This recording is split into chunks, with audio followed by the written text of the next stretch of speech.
Well, good Friday afternoon, everyone. It is garden tour time. So let's see what's going on indoors. All right, y'all. So I gave Casper a little bit of an oasis indoors. I brought one of the pots of catnip in, and then I got some cat grass. I had gotten one of these that had seeds in it and soil in it, and just started it in the laundry room when it was covered up. And y'all, this is a week and a half of growth. So it's doing great. So let's see what's up on the top of the table. So my neighbor had brought me some mint. So some of it didn't quite make it outside the first day. It was just too much in shock. So I'm drying some of it out. And then I've got some basil that's drying. Got some lavender drying. And got some catnip drying.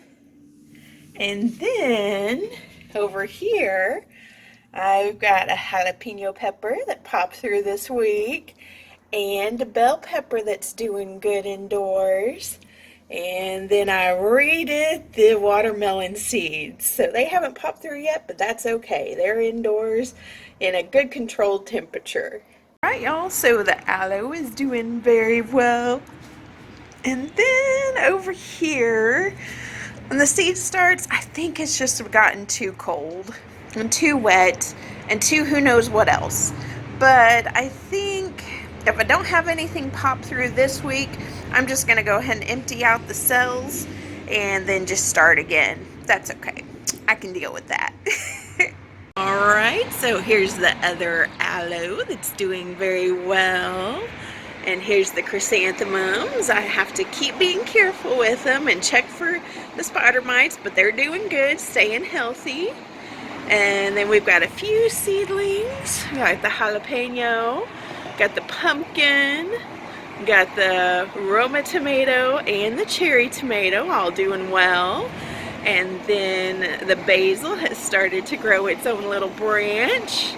And then the lavender is doing good that I got last weekend. And then here's the other chrysanthemum. And this chicken wire is how I kind of protect my plants whenever we're about to have a storm. So this other chrysanthemum's still doing good. Here's more of the lavender. I just took the big pot and kind of spread it out around the garden, and it looks pretty. And then here's some more catnip.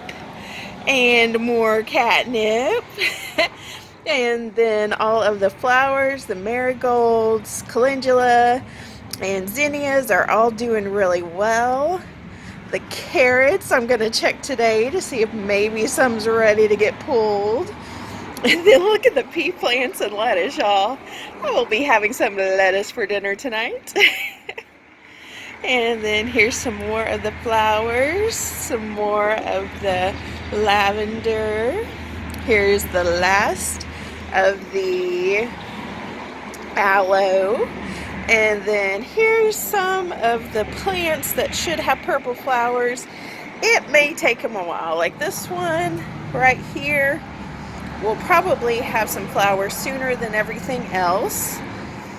And then the zinnias are doing, not zinnias, y'all, the zucchini is doing great. Here's the one that was kind of in shock, and it is just loving the rain and the sun. It's doing well.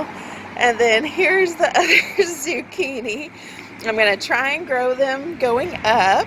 So we'll see how that goes. I'll put a stake in them probably next week and try and get them to start growing up the stake. And then with the lavender, I got some mint this week. So that's from my neighbor, and I've got that in the garden with the lavender. And then the beets are doing really well.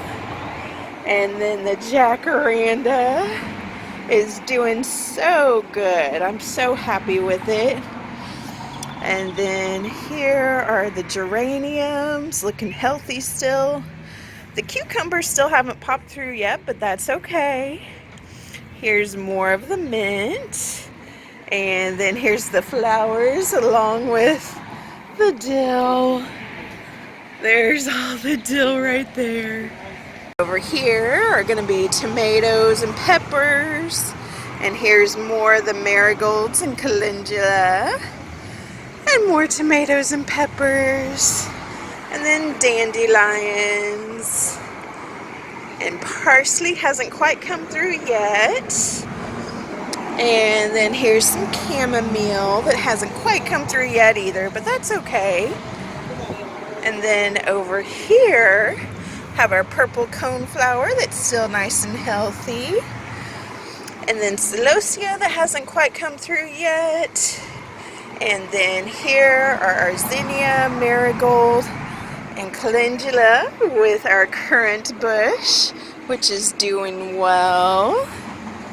And then our last thing are the tropical purple pink flowers. And if some of this stuff that hasn't popped through yet doesn't pop through in the next couple of weeks, I'm going to wait till we get warmer here and then just replant.